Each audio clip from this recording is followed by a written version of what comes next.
జపాన్లో వేటగాళ్లకు డిమాండ్ పెరిగింది. ప్రభుత్వమే వాళ్లను నియమించాలనుకుంటోంది. మీరు విన్నది నిజమే. అక్కడి జనంపై ఎలుగుబంట్ల దాడులు ఎక్కువయ్యాయి. దీంతో ఎలుగుబంట్లను వేటాడే వారి కోసం ప్రభుత్వం నోటిఫికేషన్ ఇచ్చింది.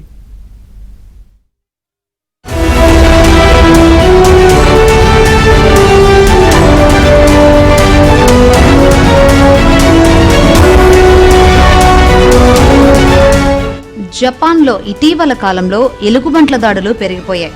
జనావాసాల్లోకి వచ్చి మరీ దాడులు చేస్తున్నాయి. మనిషి కనిపిస్తే చాలు ఎగబడుతున్నాయి.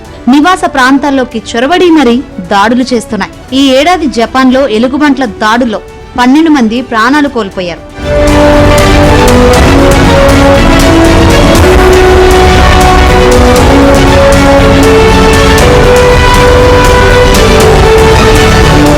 ఎలుగుబంట్ల సమస్య నుంచి బయటపడడానికి లైసెన్స్డ్ హంటర్లను, ఇతర సిబ్బందిని నియమించుకోవాలని నిర్ణయించింది జపాన్ ప్రభుత్వం. వేటగాళ్లను నియమించుకోవాలని నిర్ణయించింది. 2000 సంవత్సరం నుంచి ఎలుగుబంట్ల దాడుల కేసులను ట్రాక్ చేయడం జపాన్లో మొదలైంది. అప్పటి నుంచి ఇలాంటి దాడుల్లో ఇంతమంది మరణించడం ఇదే తొలిసారి.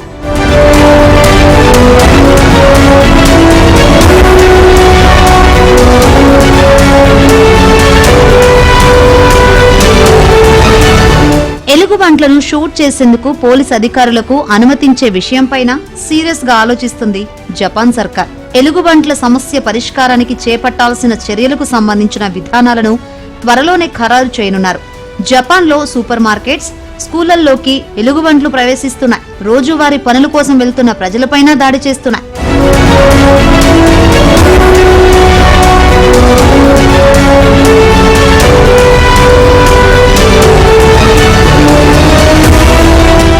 జపాన్లో Japanese black bear, brown bear అనే 2 రకాల ఎలుగుబంట్లు ఉన్నాయి. వీటిలో బ్రౌన్ బేర్స్ చాలా డేంజర్ గా ఉన్నాయి. ఈ ఏడాది ఎలుగుబంట్లు దాడుల కారణంగా 100 మందికి పైగా గాయపడ్డారు. అందులో ఒక విదేశీయుడు కూడా ఉన్నారు. బస్ స్టాప్స్ లోకి వచ్చి ఎలుగుబంట్లు దాడులు చేస్తుండటంతో జపనీయులు హడలెత్తిపోతున్నారు.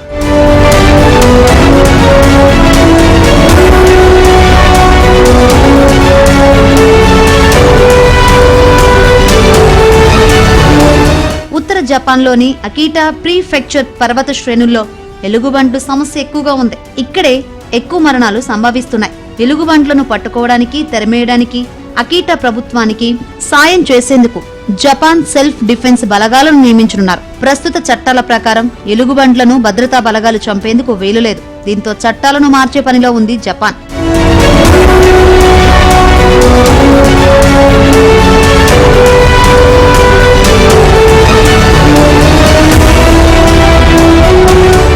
గతంలో జపాన్లో ఎలుగుబంట్లను వేటాడేవారు.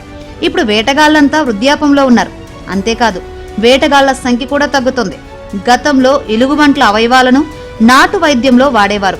ఇప్పుడు ఆ పరిస్థితి లేదు. వాతావరణ మార్పుల నేపథ్యంలో ఎలుగుబంట్లకు ఆహార కొరత ఏర్పడుతుంది. దీంతో అవి ఆహారం కోసం ఇళ్లలోకి వస్తున్నాయి.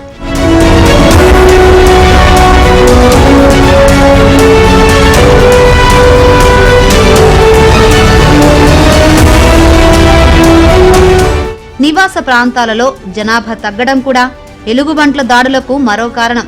నివాస ప్రాంతాల్లోకి వచ్చిన ఎలుగుబంట్లను షూట్ చేయొచ్చంటూ జపాన్ ప్రభుత్వం గన్ రూల్స్ ను సడలించింది. జపాన్లో మనుషుల జనాభా తగ్గుతుంటే ఈ భల్లూకల సంఖ్య మాత్రం పెరుగుతుంది. జపాన్ జనాభా వృద్ధాపంతో బాధపడుతోంది.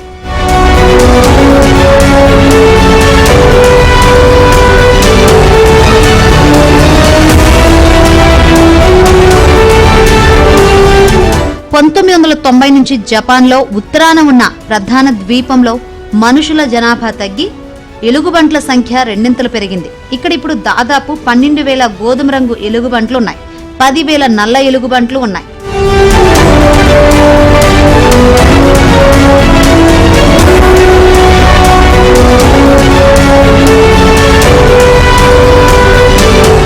ఒక ఎలుగుబంటిని చంపితే 5,000 రూపాయల వరకు ప్రభుత్వం చెల్లించే ఆలోచన చేస్తుంది. అయితే అది గిట్టుబాటు కాదని చెప్పేవారు ఉన్నారు. ఎందుకంటే ఎలుగుబంటిని చంపేందుకు ప్రయత్నించినప్పుడు అవి తిరిగి దాడి చేసి చంపే ప్రమాదం ఉంది.